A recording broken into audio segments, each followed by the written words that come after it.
peppermint oil. When you inhale the peppermint oil, it increases mental activity by 28%. When you apply it into your stomach, it could curb the appetite. Or you can ingest it into your tongue, under your tongue, or inside your mouth, and it also curbs the appetite. Peppermint blocks headache pain.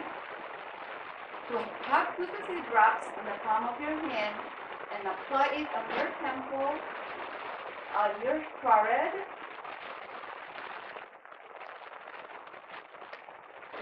at the base of your brain, and you inhale it. Just like any other oil, it is also anti-inflammatory. It soothes the joint. It soothes the joint, and it relieves muscle discomfort. It relieves headaches.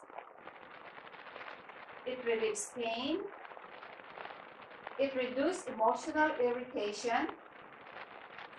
It decreases depression.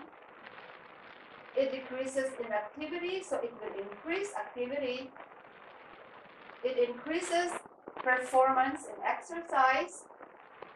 It improves fitness, increases strength, improves endurance. It improves cognitive function.